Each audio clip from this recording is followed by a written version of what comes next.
apa khabar? Hari ni cikgu nak berkongsi dengan anda semua mengenai self-esteem. Pernah dengar tak? Penghargaan kendiri. Cikgu tahu ramai anda di luar sana yang kurang yakin diri, yang kurang menghargai diri. Jadi hari ni jom kita sama-sama tambah penghargaan kepada diri kita supaya keyakinan diri kita juga bertambah dan kita lebih menyayangi diri. Ingat, sebelum orang lain nak sayang kita, kita kena sayang diri kita dulu. Jom ikut tips cikgu. Apa tu penghargaan kendiri ataupun self-esteem? Penghargaan kendiri adalah penilaian kendiri yang dibuat oleh seseorang terhadap dirinya. Penilaian ini mengambil kira pandangan orang lain dan bagaimana kita menilai pengalaman tertentu dalam kehidupan kita. Seseorang tu kan yang dikatakan mempunyai penghargaan kendiri adalah orang yang mempunyai keyakinan diri serta dapat melihat dirinya berkebolehan dan juga bernilai. Jadi, bagaimana saya nak meningkatkan penghargaan kendiri saya? Jom. Tips yang pertama, dapatkan sokongan dan kepercayaan diri anda sendiri. Keyakinan diri adalah kepercayaan bahawa anda akan berjaya dalam apa yang anda lakukan. Keyakinan adalah berkait rapat dengan harga diri kita. Orang yang mempunyai harga diri yang tinggi cenderung untuk mempunyai imej diri yang positif, kurang cenderung dipengaruhi oleh apa yang difikirkan oleh orang lain dan seterusnya menghormati serta menegakkan keputusan sendiri dan juga orang lain. Tips yang kedua, forgive and forget. Biarkannya lepas berlalu pergi. Semua orang pasti melakukan kesilapan. Jadi, ada di antara kita yang cenderung sukar untuk memaafkan diri kita dan juga orang lain. Sebenarnya memaafkan atau berdamai dengan diri sendiri sangat penting untuk mendapatkan kedamaian, keamanan dan ketenangan diri. Jadi, bagaimanakah anda memaafkan diri anda? Mengampuni diri tidak bermaksud anda mengabaikan semua kesalahan yang anda telah buat. Mengampuni diri sendiri sebenarnya menunjukkan bentuk kekuatan yang sangat berharga untuk dimiliki. Sikap ini adalah bentuk keterbukaan untuk menerima semua yang telah berlaku dan teruskanlah kehidupan tanpa bayangan kesalahan masa lalu. Selain itu juga, memaafkan diri sendiri juga merupakan cara untuk mengembangkan potensi diri seseorang, meningkatkan kualiti hidup dan juga menjaga kesihatan fizikal dan juga mental. Jadi, untuk memaafkan diri sendiri, yang pertama, akuilah kesalahan dan jadikanlah pengajaran. Yang kedua, fokus untuk memperbaiki diri. Yang ketiga, hilangkan fikiran yang negatif tu pasal diri kan.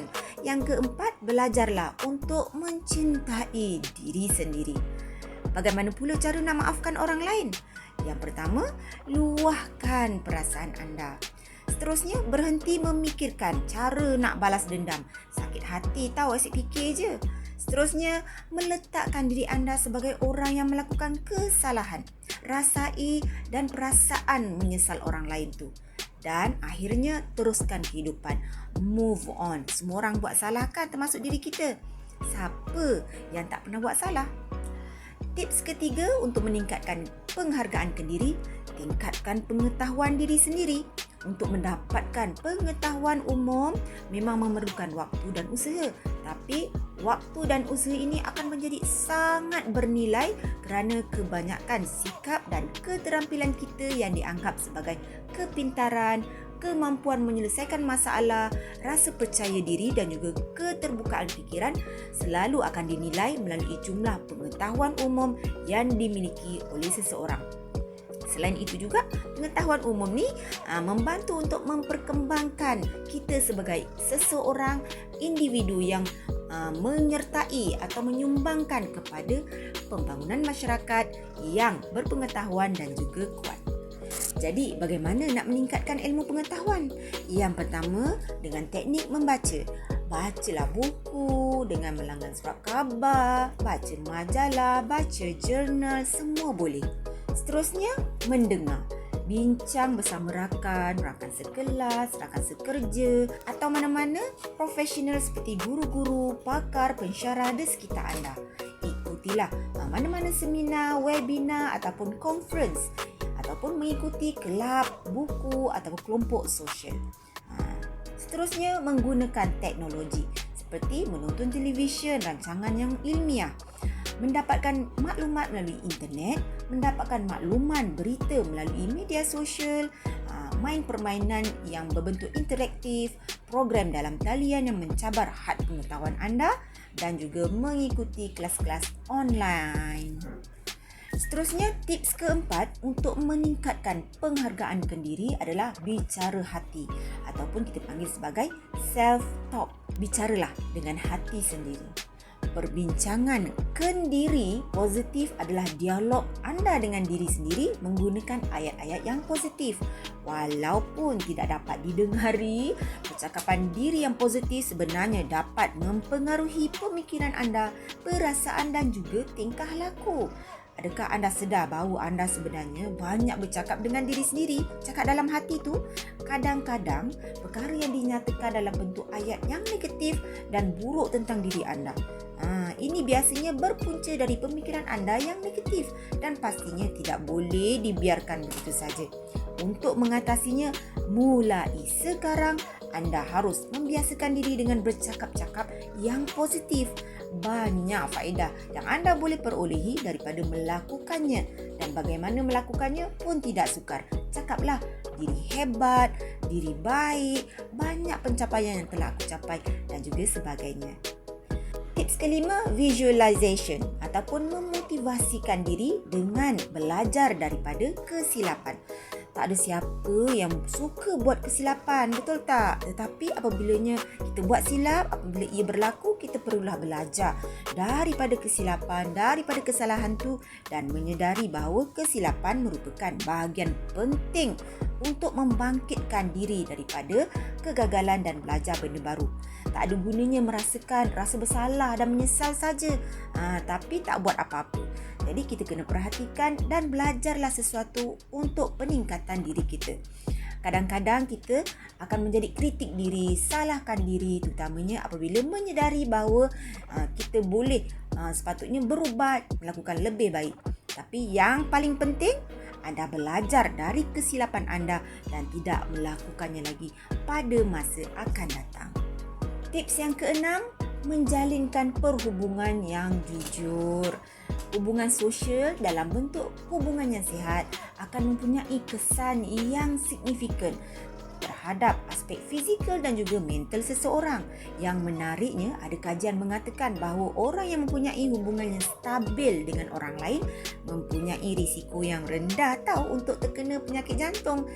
Tanda-tanda anda mempunyai hubungan yang jujur ialah yang pertama, saling percaya, sentiasa berkomunikasi di antara satu sama lain, jujur. Seterusnya, terdapat sempadan yang jelas iaitu tidak mengganggu ruang privasi kawan dan kawan pun tak ganggu ruang privasi anda, memberi ruang kepada diri sendiri dan perhubungan untuk terus berkembang dengan sihat, saling menghormati antara satu sama lain dan juga saling berkasih sayang. Yang ketujuh, untuk meningkatkan penghargaan kendiri, elakkanlah membuat perbandingan.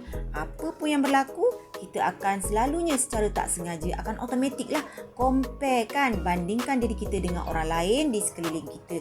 Kalaulah kita tak dapat apa yang kita impikan. Secara positifnya, sebenarnya kita tak boleh berfikiran begitu kerana kita tak tahu apa yang berlaku di sebalik kejayaan mereka tu. Kita juga tak tahu apa yang mereka alami dan harungi sepanjang mereka mencapai impian mereka. Mungkin rezeki mereka murah, tapi kita juga tak tahu yang mungkin mereka mengalami kesulitan pada perkara yang lain. Oleh itu, bersyukurlah dengan apa yang kita ada sekarang. InsyaAllah, dengan usaha yang kita lakukan setiap hari, impian kita juga akan menjadi kenyataan. Teruslah berusaha, berdoa dan juga bertawakal. Yang ke-8, kita rangka strategi untuk berjaya. Bagaimana kehidupan kita hari ini akan menentukan bagaimana kita akan hadapi hari esok. Orang yang bahagia adalah orang yang hidup pada hari ini dan pada masa sekarang dengan kehidupan yang terbaik dan juga bermanfaat. Manakala orang yang rugi adalah orang yang hari ini sama atau lebih buruk daripada hari semalam. Oleh itu, amat penting untuk kita menjaga, mengawal beberapa perkara dalam hidup kita untuk kita pastikan kita berada pada tahap yang terbaik untuk melakukan sesuatu yang kita telah rancang dengan baik. Macam mana kita nak merancang dan mengawal diri kita ke arah kejayaan? Yang pertama, kawal masa. Cara kawal masa, buatlah jadual harian ataupun blok masa. Yang kedua, kawal tenaga. Tenaga yang kuat apabila ada motivasi yang tinggi, keazaman dan kesungguhan yang tinggi untuk capai sesuatu. Sebaliknya, tenaga akan jadi lemah tahu apabila motivasi kita rendah dan tak ada kesungguhan dalam bertindak. Yang ketiga, kawal pemikiran. Fikiran yang bersih dan juga positif akan mendorong tindakan yang baik dan juga berkesan. Dan sebaliknya, apabila fikiran kita kotor, negatif, ianya akan mendorong kita ke arah keburukan dan sikap yang negatif juga. Dan kita kenalah mengawal diri. Dalam istilah motivasi, kita sebut sebagai disiplin diri. Disiplin yang tinggi akan membantu kita ke arah melakukan perkara yang seharusnya kita lakukan dan bukan perkara yang kita mahu lakukan. Tips yang ke-9, proaktif dan juga responsif kepada perubahan. Perkembangan teknologi sekarang kan telah mempengaruhi perubahan dalam model pembelajaran dan juga kerja. Semuanya online. Jadi kita juga jangan ketinggalan. Generasi muda sekarang mesti responsif terhadap pelbagai perubahan agar tidak ketinggalan. Yang ke-10, reframing. Reframing ni adalah teknik yang digunakan dalam terapi untuk membantu membuat cara yang berbeza dalam melihat sesuatu keadaan, masalah, hubungan dan ia merujuk kepada strategi yang sering digunakan untuk membantu seseorang melihat keadaan dan masalah daripada perspektif yang berbeza. Daripada masalah, kita lihatnya sebagai cabaran yang perlu kita selesaikan dan hadapi. Yang ke-11, binalah matlamat baru. Matlamat bermaksud sesuatu yang ingin anda capai. Selalunya ia akan melibatkan penggunaan masa, usaha yang bersungguh-sungguh. Sebenarnya anda menggunakan matlamat setiap hari. Contoh kalau anda nak pergi kedai beli gula. Gula adalah matlamat anda untuk pergi kedai, betul tak? Walau apa pun yang anda ingin capai, anda perlu pastikan ia sesuai dengan apa yang anda mahu capai di masa akan datang. Pernah tak anda terfikir di mana anda akan berada 5 hingga 10 tahun akan datang? Matlamat ialah tujuan anda dalam hidup. Tanpa matlamat, anda akan hanya pergi sekolah, pergi kerja kerana anda terpaksa. Jadi, pergi sekolah kerana tak ada perkara lain yang dilakukan di rumah. Tapi dengan ada matlamat, anda akan terasa lebih bersemangat ke sekolah kerana anda sedar bahawa banyak perkara anda boleh pelajari untuk bantu anda mencapai matlamat dengan pergi sekolah. Cara untuk membina matlamat, yang pertama, tulis matlamat anda di suatu tempat yang anda boleh lihat selalu. Yang kedua, baca matlamat anda setiap hari. Seterusnya, usahalah bersungguh-sungguh untuk capai matlamat anda. Dan yang terakhir, keempat, tabahkanlah hati melalui apa jua rintangan ke arah mencapai matlamat. Jadi, panjang lebar cikgu cerita hari ini mengenai teknik meningkatkan penghargaan kendiri anda. Boleh tak buat? Cuba ya. Sekian. Bye.